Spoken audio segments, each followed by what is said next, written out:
Alors, vous l'avez certainement vu, Valls est revenu au gouvernement. Et une info qui est assez drôle, Valls s'est battu contre qui?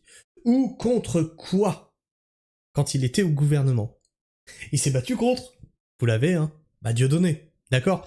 Et étonnamment, Valls revient au pouvoir, et qu'est-ce qu'on a? Dieudonné réussit à avoir l'autorisation du tribunal administratif pour suspendre l'interdiction de son spectacle. Donc Valls revient au pouvoir, Dieudonné refait des spectacles.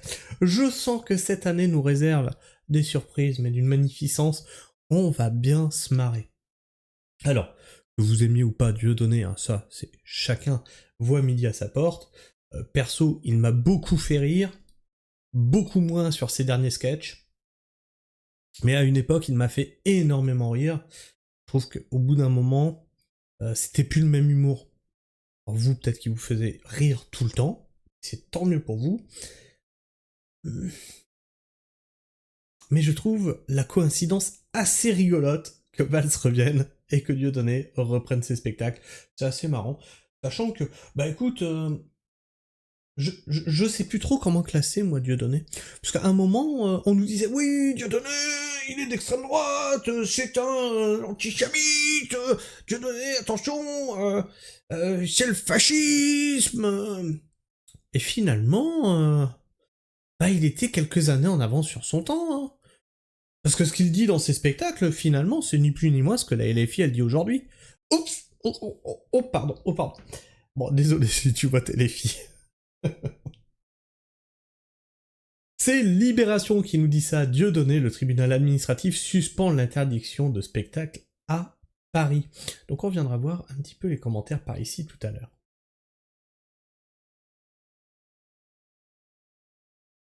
Dieudonné, le tribunal administratif suspend l'interdiction de spectacle à Paris. La préfecture de police de Paris avait estimé dans un arrêt que le spectacle de l'humoriste multi-condamné sur le thème des attentats du 13 novembre 2015 était trop sensible, tout comme le lieu à proximité du ministère des Armées et d'une synagogue. Du sursis pour le spectacle de l'humoriste multicondamné, le tribunal administratif de Paris annonce ce vendredi 3 janvier suspendre l'interdiction de représentation de Dieudonné à Paris, décidée la veille par la préfecture de police. Donc, ok. Donc en fait, ça a été interdit le 2. Le lendemain, ça a été... non, c'est bon. Je me demande si le juge est pas un petit peu taquin pour envoyer un message à un certain gouvernement. Dans sa décision, la juge des référés estime que l'arrêt de la PP, police... attends, c'est la police... ou la préfecture de police, porte une atteinte grave et manifestement illégale à la liberté d'expression. Oupsie! Dieudonné est donc autorisé à jouer dès ce soir son spectacle dans un bus transformé en salle de spectacle, le Dieudobus, dans le 15e arrondissement de Paris, et ce jusqu'au 15 janvier, sauf recours déposé par les autorités. Donc ça c'était un ancien article. Dans le détail, le tribunal administratif considère que l'intitulé du spectacle « Vendredi 13 », en référence aux attentats qui ont touché la France en 2015, c'est pas... Après, le spectacle est peut-être drôle. Mais tu vois, c'est pas... C'est pas drôle. Comme c'était Medine qui faisait... après, qui avait fait le titre Djihad. C'est pas drôle. Ça me fait pas rire, en fait.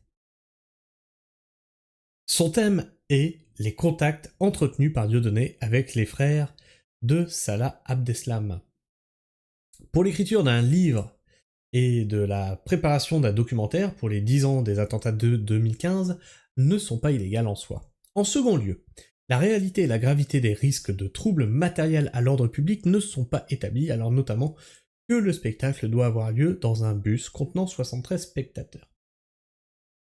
Alors c'est pareil, le trouble à l'ordre public. Ça c'est un truc, moi ça me fait délirer. Oui, l'événement est interdit parce qu'il y a un risque de trouble à l'ordre public. Ben, normalement, tu n'interdis pas quelque chose pour un risque, d'autant plus que souvent, c'est les opposants qui viennent faire le trouble à l'ordre public. Donc en fait, il faut attendre et constater qui met le trouble à l'ordre public. Ajoute le tribunal précisant que la proximité du spectacle avec le ministère des Armées et une synagogue ne suffisent pas à caractériser un risque de trouble à l'ordre public. Un spectacle interdit en septembre 2023. La veille, la préfecture de police avait publié un arrêté interdisant le spectacle de l'humoriste, soulignant l'existence de condamnations pénales antérieures sanctionnant des propos identiques. Attends. Ouf, j'ai eu peur, j'ai cru que l'article y datait parce que ça fait 2 fois que je vois 2023. Soulignant l'existence de condamnations pénales antérieures sanctionnant des propos identiques à ceux susceptibles d'être tenus à l'occasion de la présentation d'un spectacle. Donc, qu'est-ce qu'il faut faire? C'est-à-dire qu'à chaque fois qu'un humoriste va se produire, il faut qu'il vous envoie son texte? Comment ça se passe? On arrive à un truc qui est un petit peu orwellien, c'est-à-dire que tu... Non, c'est pas orwellien, c'est le... Comment ça s'appelait? Oh, le film... Oh, ça me sort de la tête. Quand tu es condamné avant d'avoir commis le crime. Bon, déjà, t'as le crime pensé, mais tu as... Ah, putain. C'est sur la langue, en plus, ça m'agace. Et là, le crime n'est pas fait, mais on le suspecte qu'il pourrait y être, donc on condamne d'avance. Bah, c'est pas comme ça que ça marche, la justice. La justice, elle se base sur des faits. Ça doit être factuel, la justice. Il fait son spectacle, et si effectivement il y a des propos choquants dedans, après condamnation, on condamne. On peut pas condamner a priori. L'insensibilité du thème du spectacle dans un contexte national et international particulièrement tendu est le lieu choisi.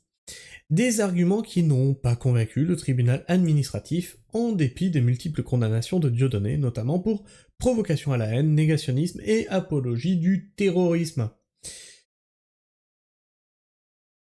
Du coup, je me pose la question. Sandrine Rousseau, tu seras au spectacle? Juste pour savoir.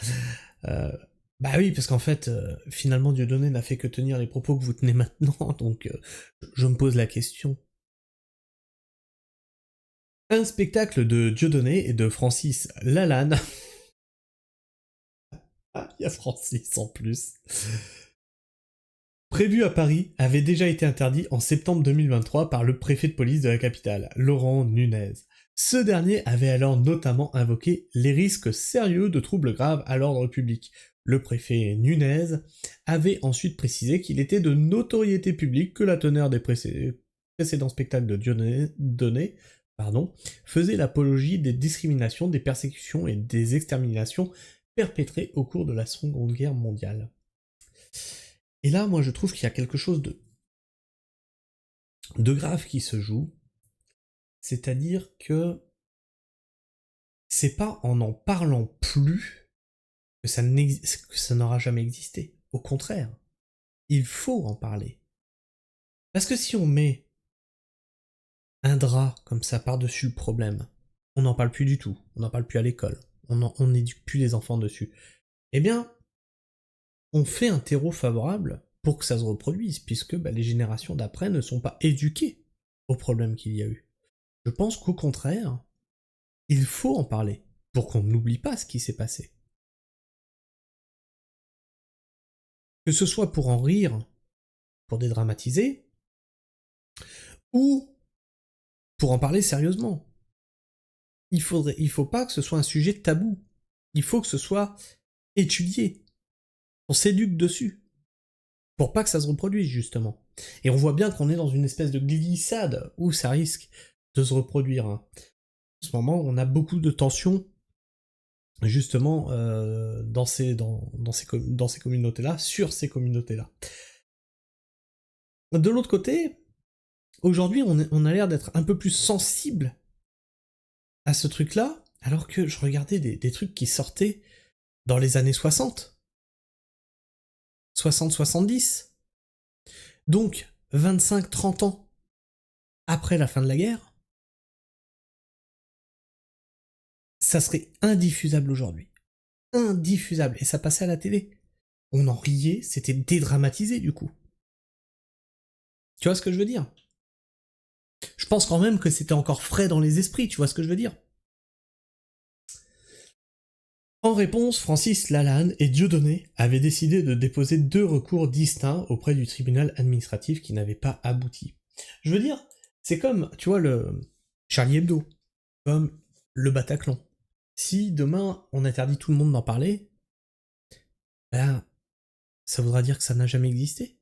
Puisque plus personne n'a le droit d'en parler, donc plus personne ne peut transmettre les événements. Donc au final, ça sera oublié, comme si ça ne s'était jamais produit. Je pense pas que la bonne solution ce soit d'interdire d'en parler.